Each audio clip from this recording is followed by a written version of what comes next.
step down into darkness, open my eyes, let me see. You lead and way, it is hard to walk. Hope of a life spent with you. Here I am to worship, here I am to bow down, here I am to say that you're my God. You're altogether lovely, altogether worthy, altogether wonderful to me.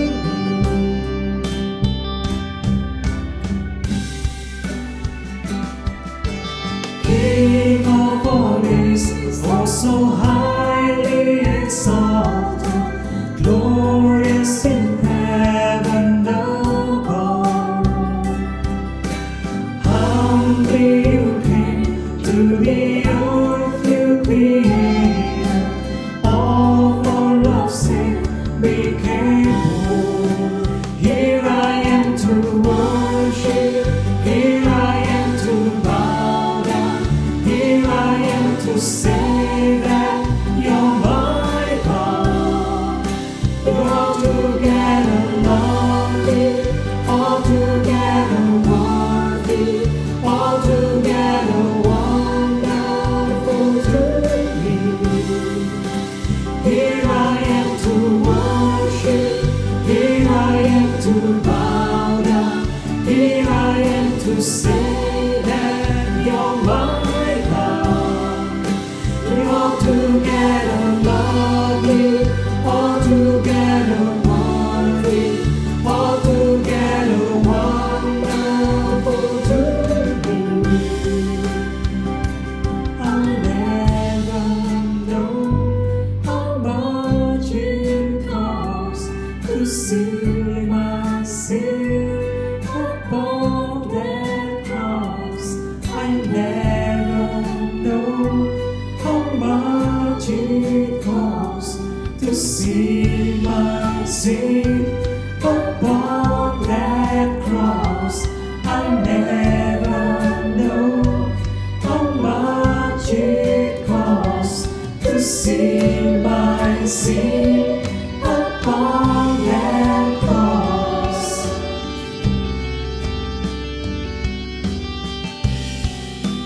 Here I am to worship, here I am to bow down, here I am to say that you're my God. You're altogether lovely, altogether worthy, altogether wonderful to me. Here I am to worship, here I am to bow down, here I am to say that you're my God.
Saudara-saudara yang terkasih, kiranya kasih karunia dan kemurahan Allah menyertai kita sekalian.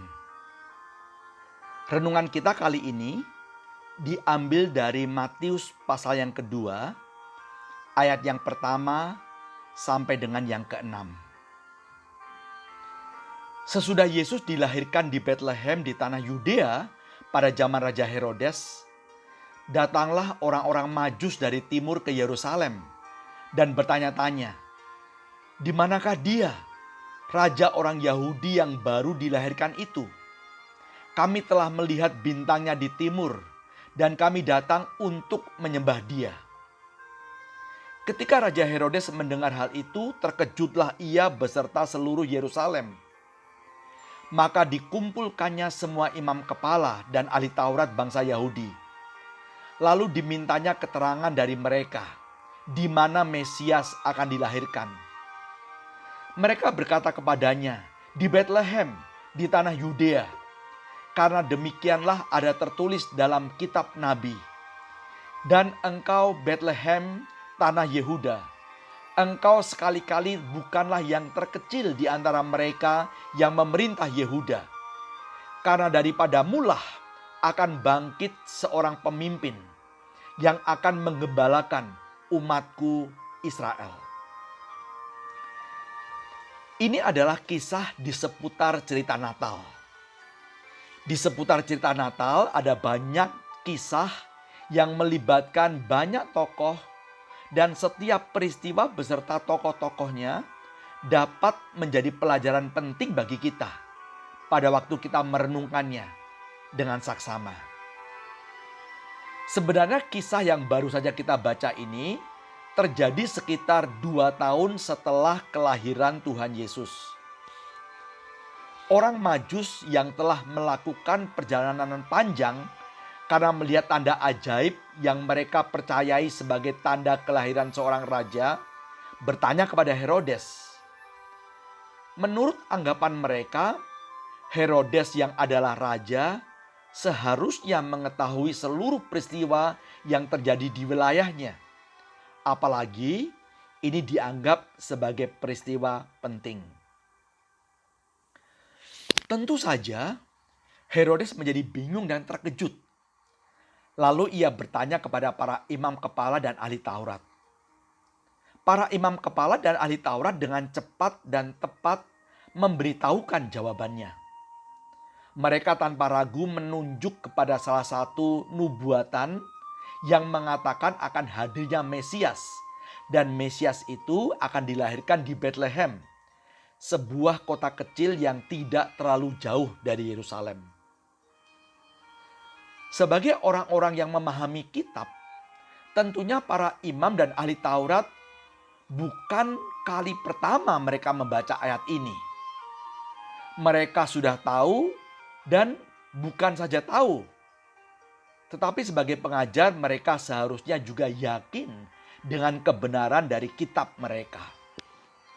Nah, itu artinya kalau mereka tahu dan yakin, pertanyaannya sekarang adalah, selama ini apa persiapan mereka untuk menyambut peristiwa besar tersebut?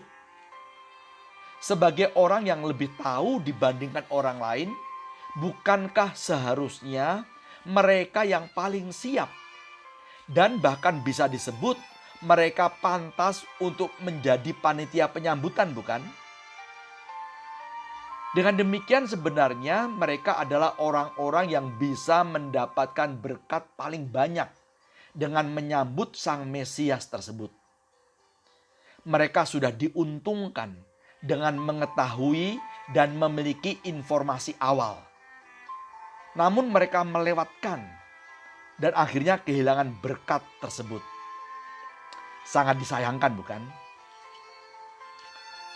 Mungkin dalam kehidupan kita sebagai orang percaya, kita pun bisa dan sering ada dalam kondisi yang seperti mereka.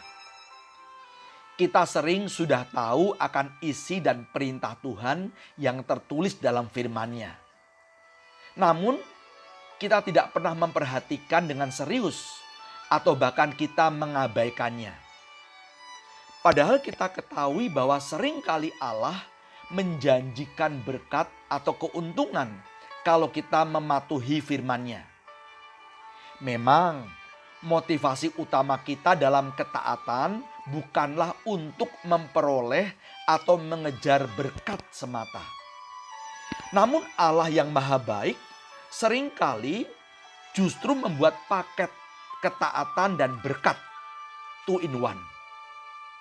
Maka sangat mungkin berkat atau keuntungan dari ketaatan terhadap firman tersebut akan terlewatkan dari kehidupan kita apabila kita memilih untuk tidak taat kepada perintahnya.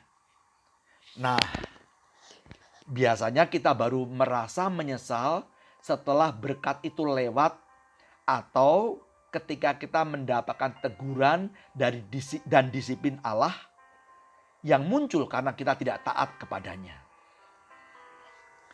Memiliki Alkitab dan mengetahui isi Alkitab tentulah sangat baik dan menguntungkan. Namun kalau firman yang kita ketahui tersebut tidak memberikan pengaruh bagi hidup kita, jadi hanya sekedar berupa pengetahuan yang kadang-kadang bisa kita lupakan dengan cepat, maka berkat dan keuntungan dari firman tersebut tidaklah akan kita peroleh.